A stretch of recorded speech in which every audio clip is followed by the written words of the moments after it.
Cotton को इस वक्त थ्रेट और चैलेंजेस हैं, जी। उनके पैराए में अगर हम देखें तो ये सारी बात क्लियर होती है कि हमें कौन सी नई टेक्नोलॉजी जो है, नई टेक्निक जो है या नई स्ट्रेटेजी जो है उनकी तरफ जाना है, ताकि हमारी जो कॉटन है उसकी दोबारा रिवाइवल हो सके। उनमें हमारे जो है इस वक्त कॉटन को जो बड़ा थ्रेट है वो वाटर शॉर्टेज का भी है।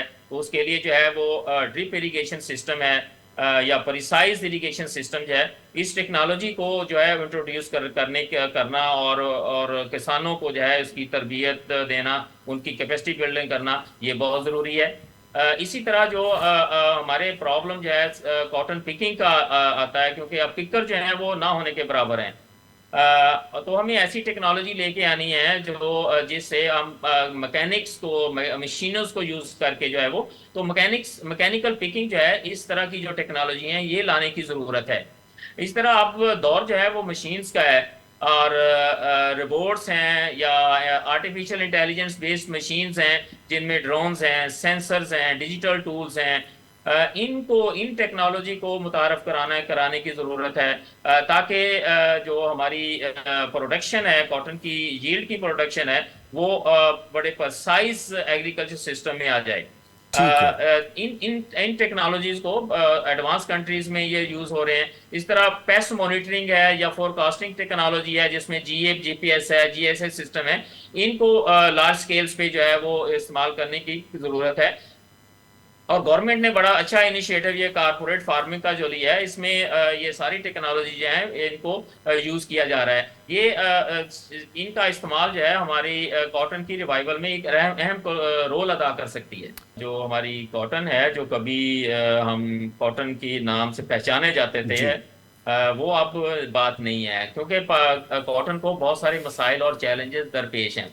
उनमें सबसे बड़ा जो चैलेंज है वो मॉडर्न जो फार्मिंग प्रैक्टिसेस हैं या मॉडर्न फार्मिंग टेक्नोलॉजी जो है, उनकी कमी है। एक ये बहुत बड़ा चैलेंज है, और इस चैलेंज को जो है वो एड्रेस होना चाहिए था, अगर जी। हम अपनी कॉटन को रिवाइव करना चाह रहे हैं तो। इस तरह पेस्ट और डिजीज का बहुत ज्यादा इशू है। नए नए पेस्ट क्लाइमेट चेंज की वजह से जो है वो नए पेस्ट भी जो है वो डेवलप होते जा रहे हैं, नई बीमारियां जो है वो डेवलप होती जा रही हैं कॉटन में। और जो माइनर पेस्ट हैं वो अब मेजर पेस्ट बनते जा रहे हैं, जो कि कॉटन की प्रोडक्शन में बहुत कमी का बायस जो है वो बनते हैं। इस तरह मैंने पहले भी आपको बताया कि वाटर स्कर्सिटी जो है ये भी एक बहुत बड़ा इशू है।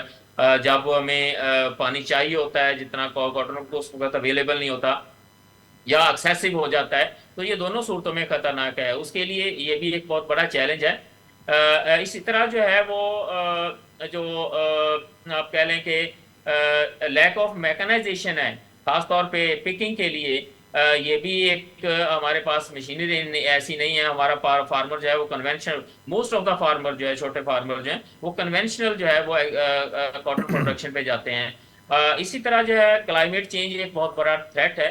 और क्लाइमेट चेंज जो है ये मुख्तलिफ तरीकों से in form of biotic stresses हैं या एबायोटिक स्ट्रेसेज हैं, ये कॉटन की प्रोडक्शन में कमी का बायस बन रहे हैं। और नो डाउट आपने बहुत अच्छी बात की है कि जो प्राइस फैक्टर्स हैं, जी। ये हमारे हमारे यहाँ पे जो है वो प्राइस फैक्टर जो है वो स्टेबल नहीं है।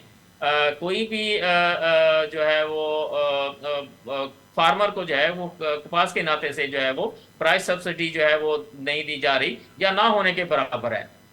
इसके अलावा अगर हम देखें तो ये जो फ्लड्स हैं और अनयूजुअल पैटर्न्स ऑफ वेदर है, क्लाइमेट है, ये सारी वो थ्रेट्स हैं जो हमारी कॉटन को इस वक्त दरपेश हैं। अगर ठीक। इन थ्रेट्स को हम एड्रेस करते हैं तो no doubt we will be in a position कि हम अपनी कॉटन को जो है दोबारा उसी ग्लोरी की तरफ जो है ले जाएं।